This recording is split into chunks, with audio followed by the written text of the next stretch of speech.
வெற்றிவேல் முருகனுக்கு, கந்தனுக்கு, கடம்பனுக்கு, வேலனுக்கு, பாலனுக்கு, அழகனுக்கு, குமரனுக்கு, வேல்வேல் வேல்வேல், வெற்றிவேல் வெற்றிவேல், வீரவேல் வீரவேல், கந்தனுக்கு, கடம்பனுக்கு, வேலனுக்கு, பாலனுக்கு, அழகனுக்கு, குமரனுக்கு, வெற்றிவேல் முருகனுக்கு, வீரவேல் முருகனுக்கு, ஞானவேல் முருகனுக்கு, கந்தவேல் முருகனுக்கு, அரோஹரா அரோஹரா அரோஹரா. ஆந்திராவினுடைய துணை முதல்வர் மாண்புமிகு திரு பவன் கல்யாண் அவர்கள் உரையாற்ற வருவார்கள்.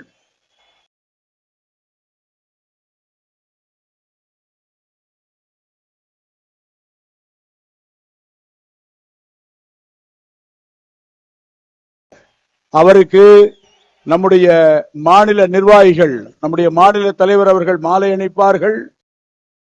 மாநில நம்முடைய தென் பாரத அமைப்பாளர்கள் அவருக்கு பொன்னாடை போர்த்துவார்கள். திருத்தணிமலையிலே வைகாசி விசாகத்தன்று வைத்து வழிபட்ட வேல், இங்கே 6 படையிலே வைத்து 6 நாட்களும் வழிபட்ட வேல், அந்த வேலை நம்முடைய பவன் கல்யாண் ஐயா அவர்களுக்கு, மாண்புமிகு துணை முதல்வர் அவர்களுக்கு, அண்ணா கொஞ்சம் 2 முன்னாடி வாங்கினா, நைனார்ண்ணா அண்ணா 2 பேர் வாங்கினா, நம்முடைய துணை முதல்வர் அவர்களுக்கு, நம்முடைய மேடையில் இருக்கக்கூடிய அத்தனை பெரியவர்களும் சேர்ந்து நம்முடைய அன்பளிப்பாக முருகனுடைய அருளை வழங்கக்கூடிய வகையில் இந்த வேலை தருகிறார்கள். வெற்றிவேல் முருகனுக்கு, வீரவேல் முருகனுக்கு, கந்தவேல் முருகனுக்கு. ஆபரேஷன் சிந்தூர் நடக்கிற போது முருகன் ஒரு போர்க்கடவுள், ஆகவே 6 படை வீட்டிலும் அவருக்காக ஒரு வழிபாடு நடத்த வேண்டும் என்று தன்னுடைய ஜனசேனா கட்சியை சார்ந்த அத்துணை நபர்களையும் அனுப்பி வைத்து இங்கே எல்லா 6 படைகளிலும் அந்த வழிபாட்டை நடத்தியவர் மிகச்சிறந்த முருக பக்தர் நம்முடைய உரையாற்றுகிறார். பொதுவா மதுரை பிள்ளை தமிழ் ஏற்றிய இடம். பிள்ளை தமிழ்னா ஒரு கொஞ்சம் தமிழா இருக்கும். அது மாதிரி இந்த நேரத்தில் உங்க எல்லார் சார்பாகவும் நம்முடைய மாண்புமிகு துணை முதல்வர் பவன் கல்யாண் ஐயா அவர்களுக்கு நீங்க தமிழ்லயே பேச வேண்டும் என்ற கோரிக்கையும் இந்த நேரத்தில் வைத்து அவரை உரையாற்ற அழைக்கிறோம்.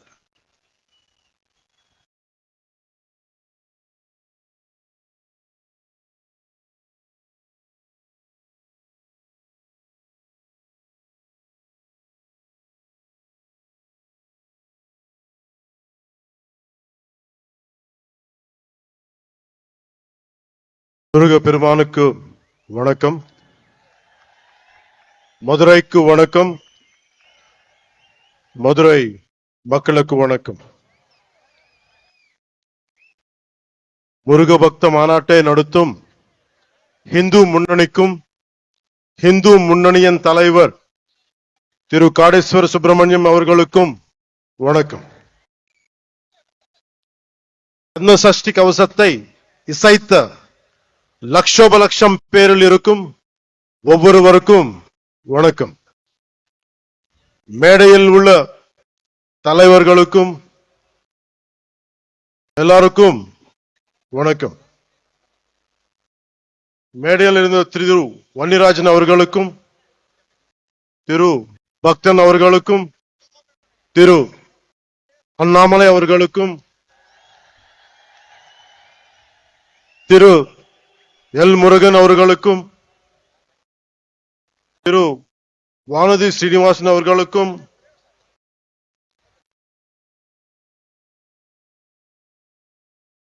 முன்னாள் ஆளுநர் மேதகு தமிழிசை அவர்களுக்கும், வணக்கம்.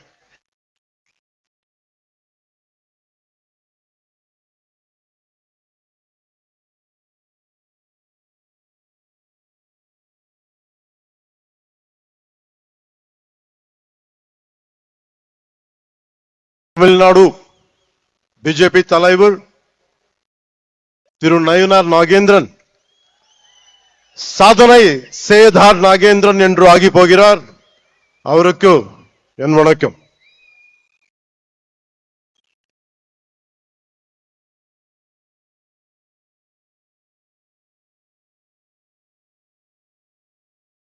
இங்க கூடியிருக்கும் சன்னியாசிகள், குருமார்கள், மதாதிபதிகள், ஜீயர்கள் அனைவரையும் எவது சிரம் தாழ்த்தி தலை வணங்குகிறேன்.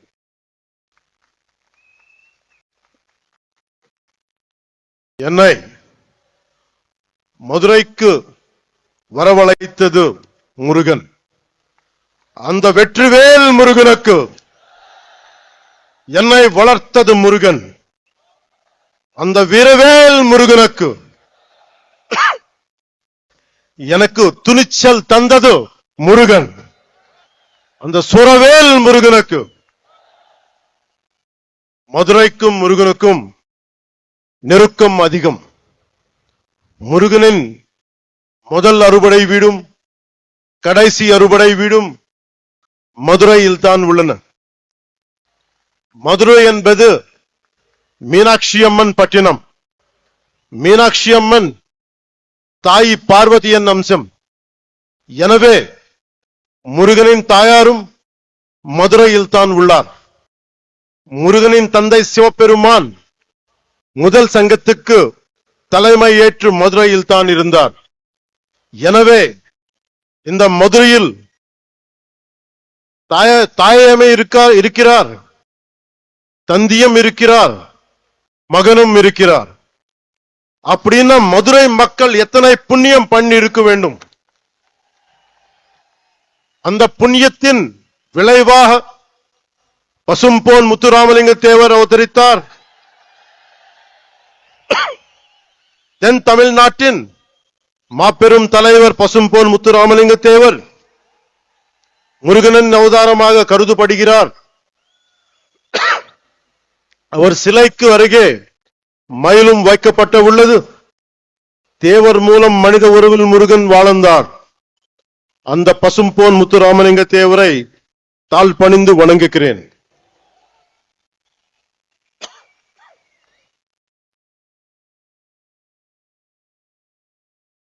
இப்போது மதுரையில் நடத்த ஒரு நிகழ்வை சொல்ல போகிறேன். இன்று மீனாட்சி அம்மன் கோயிலுக்கு போறோம், அருளை பெருக்கிறோம், குங்குமம் பெருக்கிறோம், பிரசாதம் கிடைக்கிறது. ஆனால் இந்த தலைமுறைக்கு தெரியாத ஒரு விஷயத்தை சொல்ல போகிறேன். ஒரு காலத்தில் மதுரையே இருண்டு கிடந்தது. நமக்கு ஒளி கொடுக்கும் மீனாட்சி அம்மன் கோயிலில் ஒளி இல்லை.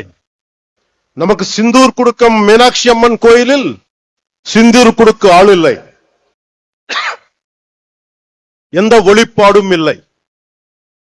கோயில் நொறுங்கி போய் இருந்தது. ஏன் தெரியுமா? 14ஆம் நூற்றாண்டு தொடக்கத்தில் மதுரையை மாலு கஃபூர் லூட் பண்ணினான். அதன் பிறகு 60 வருஷங்களுக்கு மீனாட்சி அம்மன் கோவிலில் விளக்கு இல்லை. மீனாட்சி அம்மன் கோயில் மூடப்பட்டிருந்தது.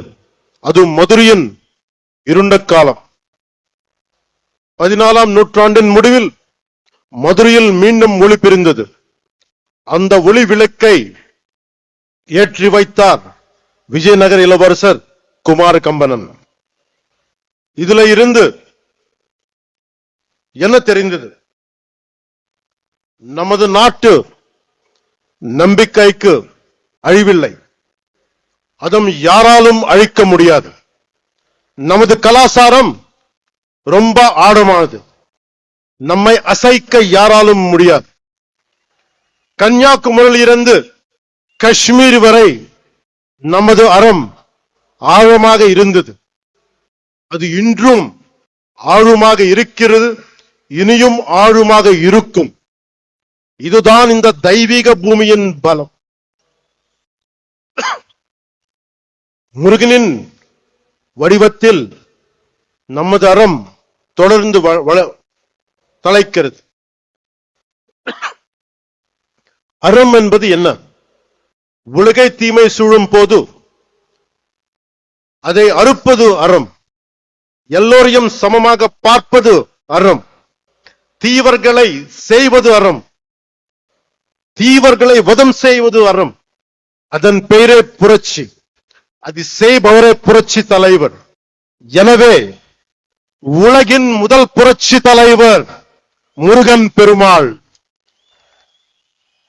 நம்ம எல்லோரும் இங்க வந்தது ஒரே ஒரு கடவுளுக்காக, புரட்சி தலைவர் முருக பெருமானுக்காக, உலகின் முதல் புரட்சி தலைவருக்காக. அநீதியை அழித்ததால் அவர் புரட்சி தலைவர். சமமாக நடத்தியதால் அவர் புரட்சி தலைவர். அந்த வெற்றிவேல் முருகனுக்கு, அந்த வீரவேல் முருகனுக்கு, அந்த சுரவேல் முருகனுக்கு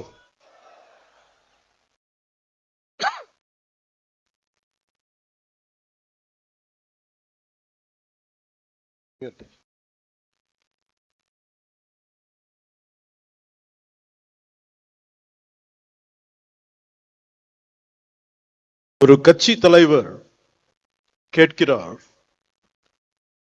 முருகன் மாநாட்டும் ஏன் தமிழ்நாட்டில் நடத்துகிறீர்கள்?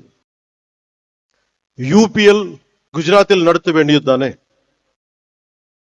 என்று கேட்கிறார். இதன் மூலம் பிரிவினை செய்ய பார்க்கிறார். இது போல் சில கேட்கிறார்கள். இன்று முருகை நோக்கி கேட்கிறார்கள். நாளை சிவபெருமானை பார்த்து கேட்கலாம், அம்மனை பார்த்து கேட்கலாம்.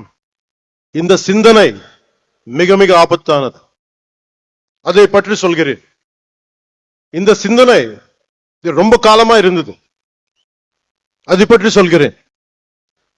நான் 14வது வயதில் சபரிமலைக்கு போனவன். தைப்பூசத்துக்கு திருத்தணிக்கு போவதை பார்த்தவன். நான் சென்னை மயிலாப்பூர் படித்த போது நெற்றியல் பட்டையுடன் ஸ்கூலுக்கு போனவன். சிறிது காலத்திலே மாற்றம் தெரிந்தது. அடுத்த 10 ஆண்டுகளில் நெற்றியல் விபூதி பூசுவதை கேள்வி கேட்டார்கள். எனவே என் 14வது வயதிலேயே இந்த விதமான கேள்விகளை எதிர்கொண்டவன். எல்லோருக்கும் இந்த எக்ஸ்பீரியன்ஸ் இருக்கும். அதை நாம் பெருத்துப்படுத்தவில்லை. காரணம், நம் இந்துக்கள் செக்குலரிஸ்ட். ஒரு கிறிஸ்தவராக இருக்கலாம், ஒரு முஸ்லிமாக இருக்கலாம். ஆனால் ஒரு ஹிந்துவாக இருந்தாலே இவர்களுக்கு பிரச்சனை. ஒருவன் ஹிந்துவாக இருந்துவிட்டால் அவன் மதவாதி. இதுதான் இவர்களது போலி செக்குலரிசம். என் நம்பிக்கையை கொண்டாட எனக்கு உரிமை உள்ளது. அதை கேட்க நீங்கள் யார்? உங்கள் நம்பிக்கையை நாங்கள் கேள்வி கேட்கவில்லை. அதே நாகரிகத்தை நீங்கள் கடைபிடியுங்கள். என் மதத்துக்கு மரியாதை கொடுக்கு விட்டாலும் பரவாயில்லை, அவமரியாதையை செய்யாதீர்கள். முருகனை பற்றி கேள்வி கேட்கும் நீங்கள் அரேபியாவிலிருந்து வந்த மதங்கள் பற்றி இதே கேள்வியை நீங்க கேட்க முடியுமா? அதற்கான துணிச்சல் உங்களுக்கு உண்டா? அது நாளா சொல்றேன். சீண்டி பார்க்காதீர்கள்.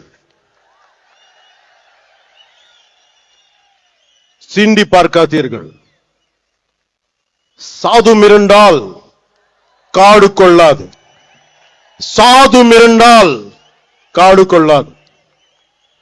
సజ్జనుడికి కోపం వస్తే, సహనంతో ఉన్నవాడి కోపం వస్తే వాడిని ఆపడం ఎవరి తరం కాదు.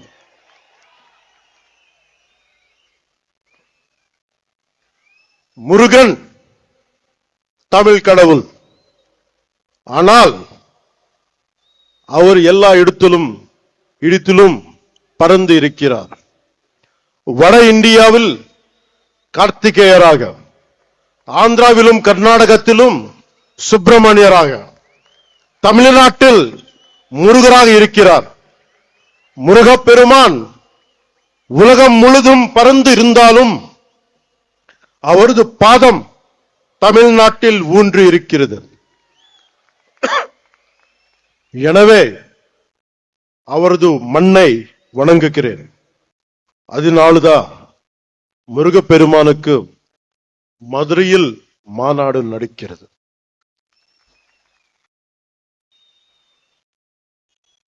அதனால்தான் இந்த மாநாட்டுக்கு நாம் எல்லாமே வந்திருக்கிறோம். இங்கு சிலர் நிறத்தை வைத்து அரசியல் செய்கின்றனர். நமக்கு நிறத்தில் எந்த பேதமும் இல்லை. நமக்கு நிறத்தில் எந்த பேதமும் இல்லை. கிருஷ்ண பகவான் கருப்பு, காளி மாதா கருப்பு. நாம் நிறத்தின் வழியாக பார்ப்பதில்லை, அகத்தின் வழியாக பார்க்கிறோம். ஆனால் இங்கு கருப்பு நிறத்தை வைத்து கடவுளை சீண்டும் கூட்டம் உள்ளது. நம்மை இணைக்கும் முருகனை சீண்டி பார்க்கிறது ஒரு கூட்டம். கந்த சஷ்டி கவசத்தை கிண்டல் செய்தனர். அவர்களுக்கு கிண்டல் செய்யும் உரிமை உள்ளது. அந்த உரிமையும் ஜனநாயகம் கொடுத்துள்ளது. அவர்கள் என் கடவுளை கேலி செய்தனர், என் கலாச்சாரத்தை கேலி செய்தனர், என் பண்பாட்டை கேலி செய்தனர், என் பார்வையை கேலி செய்தனர். கேட்டால் இதுதான் செக்குலரிசம் என்பார்கள்.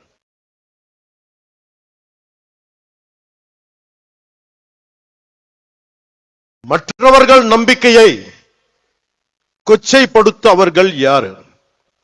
முருகனை கேள்வி கேட்க அவர்கள் யார்? அறத்தை அசைத்த பார்க்க அவர்கள் யார்? அவர்களால் மற்ற மதங்கள் பற்றி இது போல பேச முடியுமா? அரேபியாவிலிருந்து வந்த மதங்கள் பற்றி அவர்களால் இப்படி பேச முடியுமா? நம் மதத்தை பற்றி மட்டும் ஏன் இப்படி பேசுகிறார்கள்? நாம் அமைதியானவர்கள், எல்லாவற்றையும் சகித்துக் கொள்ள கூடியவர்கள். மீனாட்சி அம்மன் கோவில் 60 ஆண்டுகள் மூடி கிடந்தும் பார்த்து கொண்டுதானே இருந்தோம். அந்த துணிச்சலால் பேசுகிறார்கள். பொறுமை என்பது கோழைத்தனம் அல்ல. இங்கு உள்ள முருக பக்தர்கள் அனைவரும் ஒரு பார்வை பார்த்தாலே போதும். ஒரு பார்வை. நம்ம கடவுள்னு திட்டுறது கூட்டம் காணாத கூட்டம் ஆகிவிடும். சிவபெருமானை நெற்றிக் கண்ணை திறந்த பூமி இது. இன்று இந்த கூட்டம் வரும், நாளை இன்னொரு கூட்டம் வரும். எத்தனை நாள் பொறுப்பது? முருகனை பற்றி இழிவாக சொன்னால் உங்கள் இதயம் நொறுங்க வேண்டாமா? நீங்கள் துடிக்க வேண்டாமா? பதற வேண்டாமா? நம்மை காப்பாற்றும் முருகனை நாம் காப்பாற்ற தேவையில்லை. ஆனால் நம்மை காப்பாற்றுவதற்கு கைமாறு செய்ய வேண்டாமா? நன்றியை காட்ட வேண்டாமா? நம்பிக்கையை சொல்ல வேண்டாமா? இந்த மாநாட்டிலேயே இப்போது ஒரு முடிவுக்கு வருவோம். எப்படி மின்னல் கண்களை குருடாக்கமோ, எப்படி காற்றாற்று வெள்ளம் கரைகளை உடைக்கமோ, அது போல பொங்குவோம். நான் உங்களுக்கு அறைகூவல் விடுக்கிறேன்.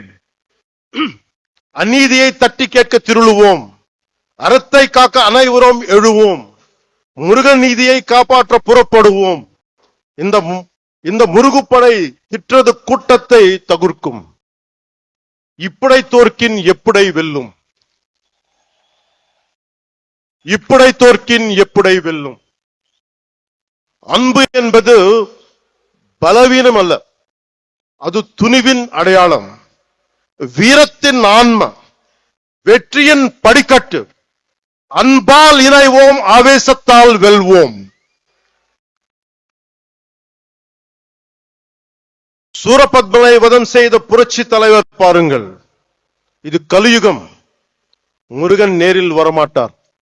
நாமே முருகனின் உணர்வாக மாறுவோம். நாச சக்திகளை நிர்மூலம் செய்வோம். இந்தியா அரசமைப்பு சட்டம் நமது அறத்தை காக்கிறது. அரசமைப்பு சட்டம் இல்லாத காலத்தில் மாலிக் கஃபூர் வெறியாட்டம் போட்டான். ஆனால் கடந்த 75 ஆண்டுகளாக அரசமைப்பு சட்டம் இருக்கும் போதே ஒரு கூட்டம் ஆடுகிறது. காரணம், நாசசக்திகளை ஆரம்பத்திலேயே கிள்ளி எறியாமல் விட்டுதான்.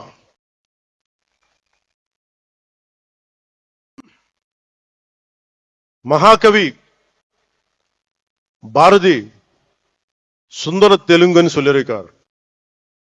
அந்த தெலுங்குல ஒரு 2 நிமிடம் பேச என்னை அனுமதிக்குமாறு கேட்டுக்கொள்கிறேன்.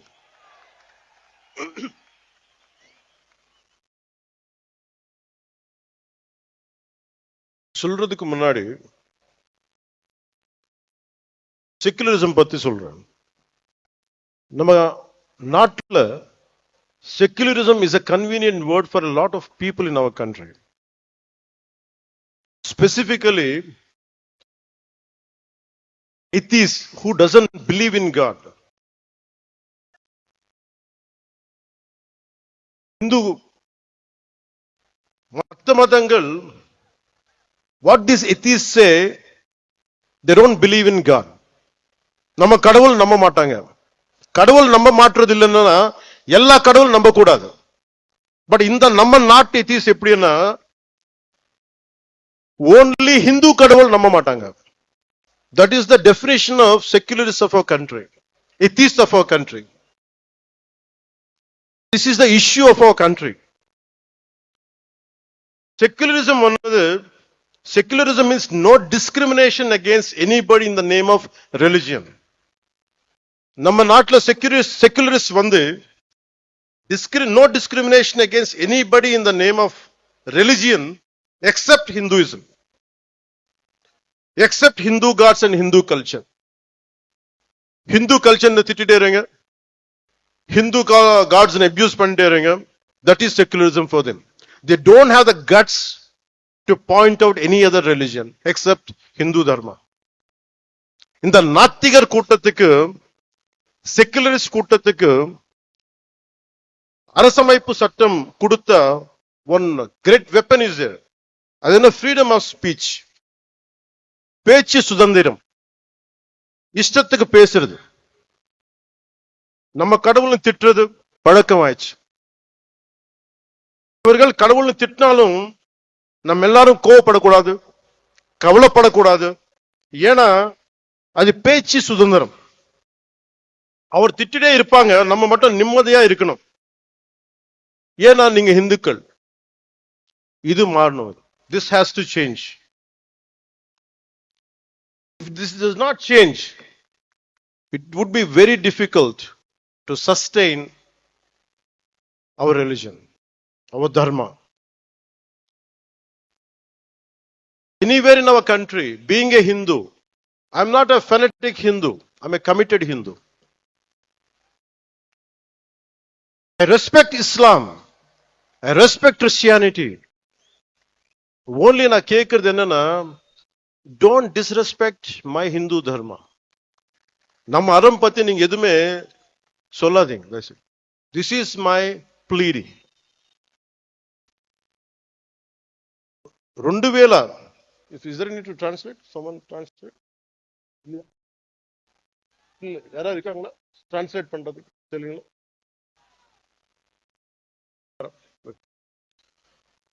ఓకే, మీకు కొంతమందికి తెలుగులో మాట్లాడితే అర్థం అవుతుంది అనుకుంటా. మాట్లాడతానండి. వణకం సార్. 2014లో నేను ఒక పార్టీ ప్రారంభించినప్పుడు తెలంగాణ హైదరాబాద్లో, ఆ రోజు నేను అనుకోలేదు ఏథెన్స్ కంటే పురాతనమైన నగరం అయిన మదురైలో ఇన్ని లక్షల మంది జనం మధ్య తమిళ్లో నేను గౌరవించే నా తమిళనాడులో, నేను పెరిగిన తమిళనాడులో,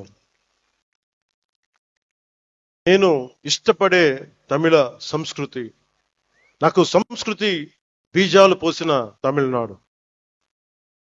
తమిళ్ భాష, వీటన్నిటిలో నేను ఒకరోజు ఇక్కడికి వచ్చి ఎంతమంది గురువుల మధ్య, ఇంత పెద్ద మా హిందూ ముండని పెద్దల మధ్య, ఇన్ని లక్షల మంది ప్రజల మధ్య నేను ఇలాంటి రోజు ఒకటి వస్తుందని నేను ఎప్పుడు ఊహించలేదు. I hope you can translate. நான் 2014ல நான் ஒரு கட்சியை ஆரம்பிக்கும் பொழுது, நான் ஹைதராபாத்ல தெலுங்கானால அரசியல் செய்யும் பொழுது, நான் வளர்ந்த தமிழ்நாட்டுல, நான் படித்த தமிழ்நாட்டுல ஒரு ஆன்மீக பூமியான ஏதென்ஸ் நகரத்திற்கு தொன்மையான நிகரான ஒரு மதுரை மாநகரில் நான் இந்த மாதிரியான இந்துக்களுக்கான ஒரு கூட்டத்துல என்ன ஒரு சிறப்பு அழைப்பாளராக என்ன அழைத்து இப்படி நீங்க கௌரவிப்பீங்கன்றத நான் நினைச்சு கூட பார்க்கல அப்படின்னு சொல்றார். ఆ సభ ప్రారంభించినప్పుడు నేను నాకు ఇష్టమైన ఒక తెలుగు కవి చదివాను. అది ఎందుకంటే నాకు సుబ్రహ్మణ్య భారతి గారి అచ్చమెల్లె అచ్చమెల్లె పోయం గుర్తొచ్చింది. అదేంటంటే, ఇల్లేమో దూరం, అసలే చీకటి గడాంధకారం, చేతిలో దీపం లేదు, దారంతా గోతులు లోయలు, కానీ ధైర్యమే ఒక కవచం. ఇది తమిళ్లో కొంత నేను చెప్తాను, దీన్ని కరెక్ట్ అయితే మళ్ళీ సార్ మీరు కరెక్ట్ చేయండి. பாதையோ இருட்டு, கையிலே விளக்கு இல்லை, வீடோ நெடுந்தொலைவில், வழி முழுவதும் மேடு பள்ளம், மனதில் துணிச்சல் தவிர வேறு இல்லை, அச்சமில்லை அச்சமில்லை அச்சமென்பதில்லையே என்று மகாகவி பாரதி சொல்வாரே, அதுதான் துணைக்கு வந்தது. அச்சமில்லை அச்சமில்லை என்று நம்முடைய பாரதியார் கூறினார். அதை எப்படி என்றால், வீடு தூரத்தில் இருந்தது, ஆனால் கண்ணுக்கு தெரியவில்லை, இருட்டாக இருந்தது, மேடு பள்ளங்கள் நிறைய இருந்தன, ஆனாலும் தைரியம் ஒன்றே அதை கொண்டு அந்த இடத்தை சேர முடிந்தது. அதைத்தான் அவர் அச்சமில்லை அச்சமில்லை அச்சமில்லை என்பதை தைரியத்தோடு நாம் செய்து கொண்டால் எதையும் வெற்றி అடைய முடியும் என்பதை அவர் கூறுகிறார். అதான் తిరిగి சொல்ல சொன்னார். నేను ఈరోజు ఇలా నిలబడగలుగుతున్నాను అంటే నాకు మురుగన్ చూపించిన దారి, ఆయనకి నా మీద ఉన్న అపారమైన భక్తి. ఆయన చూపించిన దారి ఏంటంటే ధైర్యం, వీరత్వం, ప్రేమతో నిండి ఉంటుంది. முருகன் என்னுடைய கடவுள், எனக்கு தைரியத்தை கொடுத்தவர் அவர்தான்.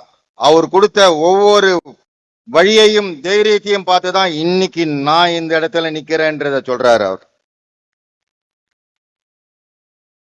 మురుగన్ చూపించిన దారిలో నడిస్తే విజయమే వస్తుంది, మంచి కోసం మార్పే తెస్తుంది. முருகன் காட்டின வழியில நாம நடந்தா நல்லதே நடக்கும், வெற்றியே நடக்கும், நமக்கு எல்லாமே நல்லதே நடக்கும், வெற்றி தான் நடக்கும்ன்றத அவர் சொல்றாங்க. ఈ దారి కష్టమైనది, కానీ బలాన్నిచ్చేది, ధైర్యాన్ని నింపేది, అనుకున్నది సాధించేది. இந்த பாதை மிக மிக கடினமானது. ஆனா இந்த பாதையை நம்ம கடந்துதான் ஆகணும். அதுக்கு வந்துட்டு முருகனை நினைச்சு நம்ம கடுமையாக போராடி நிச்சயமாக வெற்றி அடைய வேண்டும் என்ற நோக்கத்தோட போகணும்னு சொல்றாங்க. మనం వెళ్లే దారిలో, మనం ఎంచుకున్న దారిలో శత్రువులు, అరాచక శక్తులు ఉంటాయి, భయపెడతాయి. కానీ వీరవేల్ వెట్రివేల్ మురుగన్ తోడుండగా మనకేంటి భయం?